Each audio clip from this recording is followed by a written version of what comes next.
I'm Dave Brennan, and welcome to Viewpoints. Today we have Candice Wright from the Long Beach Police Department. Candice, thank you very much for agreeing to do this. Not only did I subject you to the camera, and we really appreciate that, but we also had you in class today talking about some of the multidiscipline issues related to Homeland Security in the Port of Long Beach. That jurisdiction includes Long Beach Police Department, but it also includes Los Angeles Police Department. Is that correct? Right, Dave. So the LA Long Beach Port Complex, as we would talk about when we're addressing Homeland Security issues and crime issues, is really one port complex.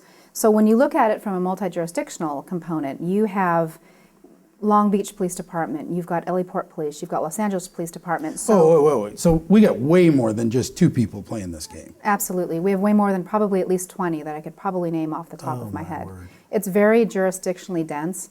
And not only is it jurisdictionally dense, it's multidiscipline dense. And what do you mean by multidiscipline? So you have cross sectors of industry, so you have it's intermodal, so you've got the whole industry private sector challenge. Intermodal, meaning, okay, so it's a harbor, so we got boats. Right. Then what else? I think many times when you think of ports, you do think of the classic ship, but That's what I think of. once that ship drops off its cargo, it's got to go to a rail or it's got to go to a truck. So when I talk about intermodal, we're talking about, planes, trains, automobiles, essentially. So on top of the complex law enforcement or public safety response teams in that area, we also have a very dense public-private sector combined. So do you end up experiencing any cultural problems related to these different disciplines? I know I'm an ex-cop. I know how cops think. I know that fire thinks differently than that, but I kind of get a handle on that. Are there other cultural issues involved there? I think in the port environment, every industry has its own culture. So as you mentioned, we have the police culture, we have a fire culture, we have a union culture, we have an industry culture, we have a rail culture. So each respective industry has their own culture, and so we have different ways of operating. Okay, so now we're talking about non-government entities, and that public-private issue is a consistent challenge that I hear students talking about in the master's program. How can I get the private entity to want to be involved in our security concerns?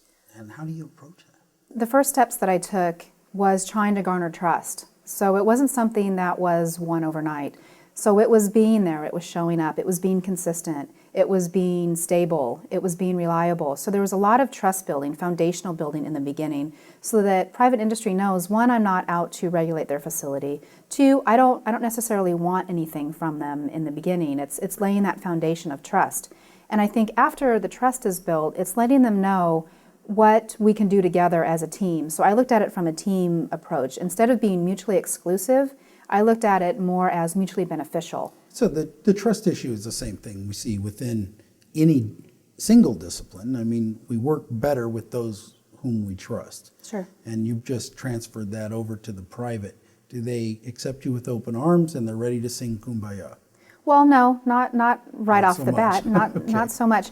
It took a little bit, and in some areas, trust is still an issue, depending on what the circumstances. But I think overall, working with those industries year in, year out, you develop a good, solid foundation. And so that year in, year out means that we're not going to have a program in place, and over the next 60 to 90 days, we're going to see the progress that we need for the long haul. Establishing those relationships isn't for the faint of heart. It isn't an impulsive thing that we kind of get. It's an investment, and I think your return on investment in the long haul. Leadership needs to know that it's going to be a long-term Absolutely. investment. Absolutely. And that's not something they're probably going to want to hear. Well, sometimes, we're response-driven. So from a law enforcement community, we look at a problem, we address it, we fix it, we move on to the next problem. Right. Where in this environment, it's a little bit different. You need some sustainability. So what I have done is sort of looked at it not from a traditional law enforcement role, but more of as a customer service type role. So providing information and doing some type of cost benefit for the private sector. This is what we can offer you, so that it isn't always... Because ultimately they are your customer. Absolutely, absolutely. I mean, it's cliche, we are public servants serving that customer. That's not so different than Perhaps the community-oriented policing model would True. fit with that in some regard. In some regard, yes, absolutely. The thing with industry and private industry is security for them many times is an afterthought. If it costs them money, it's difficult to get them to participate. So knowing sort of the intricacies in each individual industry, because we're talking about different, as you mentioned earlier, cultures. So what's important to the trucking industry isn't necessarily important to the terminal industry. And so knowing how their businesses operate and what is important to them was invaluable for me to sort of garner that trust and that relationship. And maybe neither one of those is what you really want. What's valuable to the trucking industry, what's valuable to the intermodal transfer people, it may be very different than what you ultimately want. It may not be consistent with my goals, but I can't achieve my goals without knowing how they operate. So you need to know that to get to your end game. I think it's invaluable. Yeah. So are there any like practical steps that a person could take? I get that this is happening in one of the largest, is it the largest harbor in the country? The port complex together, Long Beach. Okay, so this is happening in the largest port complex in the country, but are there any things there that are transferable to perhaps other environments that viewers may be involved in? Not everybody's in the port. Yeah, I think it transcends a port border, so to speak. So I think you could use it in any discipline if you apply the basic tenets that we looked at, and that was establishing a good foundation. It was knowing who your customers are, knowing who your partners are, knowing the different entities within that. It's pretty complex and in any environment, and if you're looking at a university, for example, there's subcultures within that university. Sure. So knowing how that university works, I think you can transcend it from not just a maritime environment, but I think the tenets are establishing trust, knowing who you're talking to. If I'm trying to sell something as a private salesman, I'm going to know what my customers' needs and wants are. I think it's the same with law enforcement. I think we need to know what our customers' needs and wants are, and how can we help them better secure their facility, and vice versa. How can they help us as a government entity? Because, again, I think it's a mutually beneficial relationship with asset sharing, resource sharing. So I think there's a lot of great potential there that I would Don't encourage. you have difficulty sharing resources, public to private? I thought there was a wide chasm that couldn't be crossed. I think the perception is that it has to be difficult, but I think if you have those built-in trustful relationships, I don't think it has to be as arduous a process as we sort of make it out to be. We share things all the time with the private sector.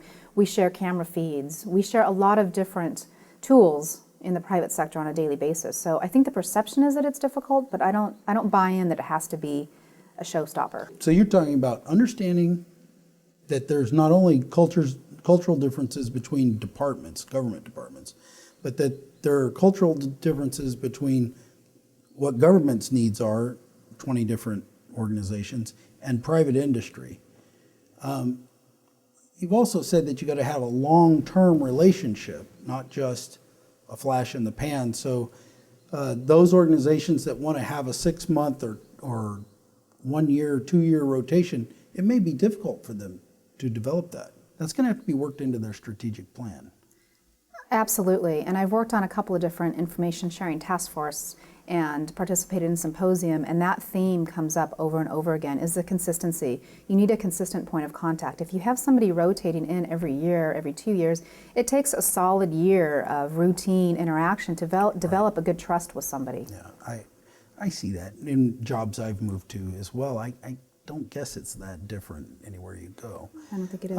Okay, but those are kind of soft approaches, culture and relationship building. You and I talked briefly about a system that you had put in place as well for sharing information across the public-private divide. Can you talk about that just a little bit? One of the things that we're working on with the FBI and LAPD as well, and we're working on an information sharing system along with an infrastructure liaison officer program. Infrastructure liaison. Now I know terrorism liaison officer. Right. It's modeled after the same tenets from the TLO, only it's a private sector venture. So reaching out to the private sector and offering them some type of certification where they feel like they're part of this system and that they've got... Actually, I guess they will be part of the system. It's not just a pretense, really. Right. It isn't just an ad hoc or it isn't just a casual relationship. We're actually doing more to solidify that trust, because what happens is, I think that we have the great trust. It's building in a systemic backbone to help So that when you do have that rotation, you've got some systemic capabilities that sort of complement your rotation in and out. We're trying to augment the trust. Sure, you're creating factor. a continuous feedback loop, essentially. And we're trying to make it so that the trust becomes within the organization or the program, such as the ILO, Not as just the opposed to just individual. relationship. Exactly. And that's a difficult Got to balance. start with that individual, but you got to make it systemic. Right. You have a huge challenge. It is challenging. It's interesting, though, and I think that we can't properly secure the port or the country without utilizing or leveraging the resources of the private sector. I think it's invaluable, and I think it's important. Well, I sure appreciate you coming here. Thank you for being on Viewpoints, and thank you for coming back to the center. Thank you.